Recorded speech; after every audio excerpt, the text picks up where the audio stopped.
manda o regimento interno do Senado Federal, é o que manda a Lei 1079.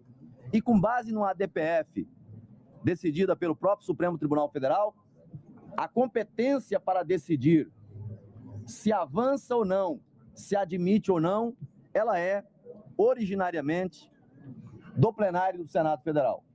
Obviamente que é a primeira vez que se tem uma denúncia, aliás, não a primeira vez que se tem uma denúncia, mas nós não tivemos até hoje uma denúncia que foi recebida e processada contra ministro do Supremo Tribunal Federal.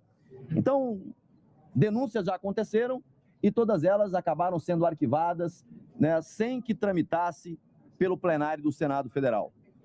Mas pela prévia que os deputados apresentaram aos líderes do Senado no dia de hoje e pelos argumentos apresentados com o presidente do Senado, Rodrigo Pacheco, me pareceu com bastante robustez e com o preenchimento dos requisitos formais para a regular tramitação. Obviamente que isso será objeto de análise da área jurídica do Senado Federal, mas eu repito, à luz do regimento, à luz da Lei 1079 e à luz da ADPF, que deu os contornos do andamento de um processo de impeachment, seja contra presidente da República ou ministros de Estado, PGR ou ministros do Supremo Tribunal Federal, não cabe, do ponto de vista de mérito, essa decisão nem ao presidente, nem à mesa do Senado e nem à comissão especial.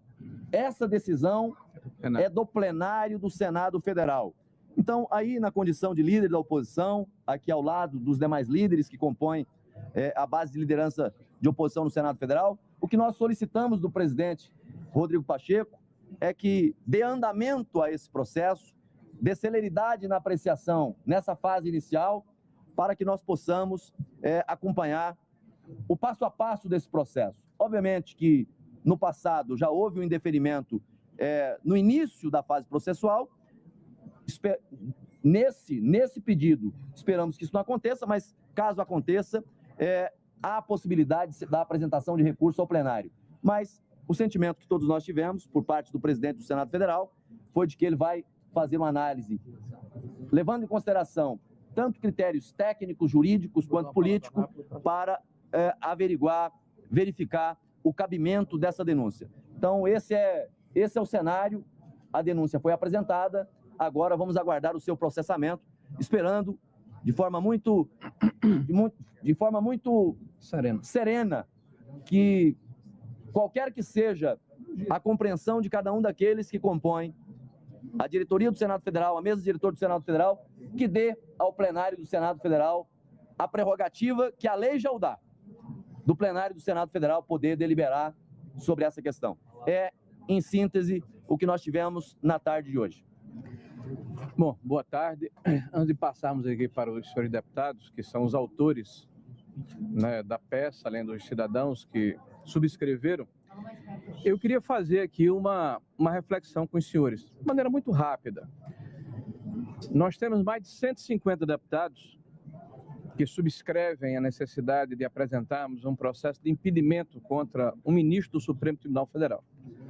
Nós temos mais de 30 senadores que já anunciam a sua posição de que, de fato, há abuso e desequilíbrio na relação entre os poderes, o que atinge de morte a democracia brasileira. A reflexão que faço com os senhores é de que esse é um momento extremamente desafiador. O que está em jogo é o Estado de Direito. Nós, da oposição e os independentes, deveríamos estar discutindo, e eu concordo, a situação do Brasil. Nós deveríamos estar fazendo aqui a oposição a um governo perdulário, inconsistente, inconveniente, que não tem nenhum compromisso com a sociedade brasileira, um governo populista. Mas nós estamos aqui discutindo a questão do equilíbrio entre os poderes. Nós estamos aqui discutindo as ações individuais de um indivíduo que hoje é ministro do Supremo Tribunal Federal e que se arvora em xerife da nação. Eu me lembrava e queria repartir com os senhores uma expressão que dizem que foi do Luís XIV, onde ele falava: o Estado sou eu. Me parece bastante similar à forma como o ministro Alexandre tem se comportado. Vejam que o episódio do dia 8 de janeiro, lamentável sobre todos os aspectos, mas que convalida essas arbitrariedades que estão sendo praticadas contra o espectro ideológico da sociedade brasileira, foi objeto de uma entrevista desse ministro, se colocando como vítima deste processo. Pois muito bem, aonde está a imparcialidade desse juiz?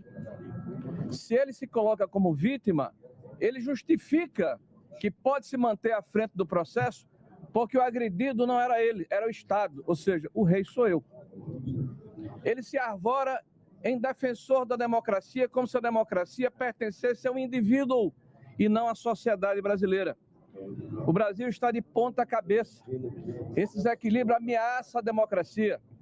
Nós precisamos ter a coragem de denunciarmos essa situação e este evento que hoje está se realizando é uma demonstração de que ainda está viva a indignação da população e vocalizada nesse momento pelos senhores deputados e senadores que aqui estão.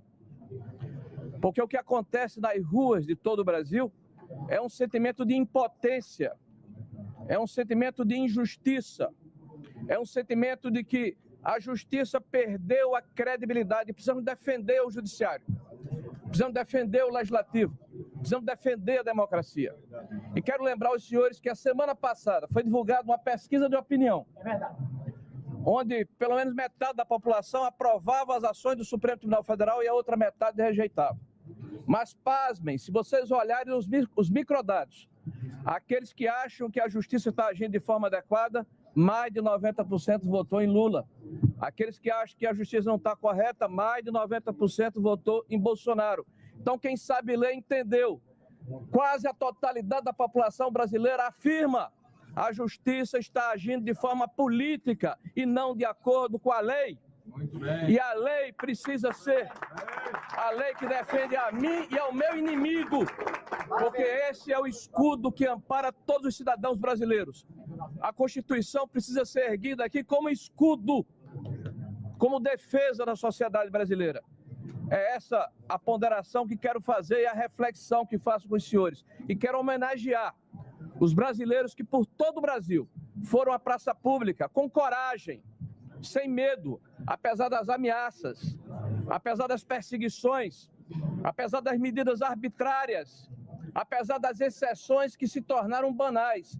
Nós estamos vivendo uma jurisprudência de exceções e nós não podemos nos quedar inertes, achando que isso é natural. Não é. E eu peço à população brasileira que está nos ouvindo agora, que procure o seu parlamentar, que procure o seu representante e peça a ele que faça justiça. Muito obrigado, senhores.